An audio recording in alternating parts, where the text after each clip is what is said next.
ನಮಸ್ತೆ, ಜೈ ಶ್ರೀರಾಮ್.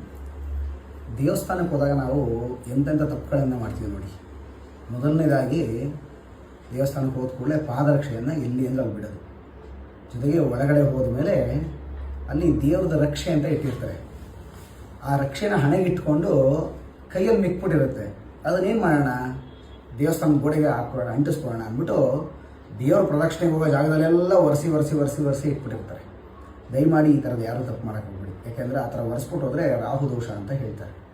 ಜೊತೆಗೆ ಯಾವುದೇ ಮದುವೆ ಮನೆಗೆ ಹೋದಾಗ ಅಲ್ಲಿ ಹುಡುಗ ಹುಡುಗಿಗೆ ಅಕ್ಷತೆ ಹಾಕೋಕ್ಕೆ ಅಂತ ನಿಮ್ಗೆ ಅಕ್ಷತೆ ಕೊಟ್ಟರೆ ಚಪ್ಪಲಿ ಅಥವಾ ಶೂ ಎರಡನ್ನೂ ತೆಗೆದು ನೀವು ಅದನ್ನು ಆಶೀರ್ವಾದ ಮಾಡಬೇಕು.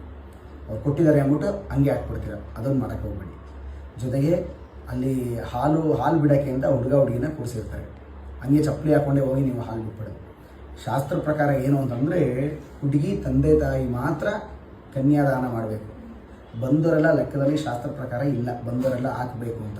ಆದರೆ ಹಿಂದಿನ ಕಾಲದಿಂದ ಬಂದ್ಬಿಟ್ಟಿದೆ ಅದು, ನಾವು ಕನ್ಯಾದಾನ ಮಾಡಬೇಕು, ಹಾಲು ಹಾಕಬೇಕು ನಾವು ಅಂತ. ಅದರಿಂದ ಅವೆಲ್ಲ ಮುಂದಕ್ಕೆ ನಡೆಸ್ಕೊಂಡು ಬರ್ತಾ ಇದ್ದಾರೆ. ದಯಮಾಡಿ ಹಾಕ್ಬಾರ್ದು ಅಂತ ನಾನು ಯಾರಿಗೂ ಹೇಳಲ್ಲ, ಹಾಕಿ. ಆದರೆ ಪಾದರಕ್ಷೆನ ಬಿಟ್ಟು ಹಾಕಬೇಕು.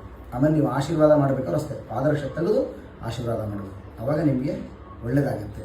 ಮತ್ತು ಅವ್ರು ಹಾಕಿಸ್ಕೊಂಡಿರೋರು ನಿಮ್ಮ ಆಶೀರ್ವಾದ ಅವರ ಪ್ರಾಪ್ತಿ ಆಗುತ್ತೆ. ದಯಮಾಡಿ ಇಂಥದನ್ನು ಸಂಸ್ಕಾರಗಳನ್ನು ಕಲಿ, ಒಳ್ಳೆಯದಾಗಲಿ.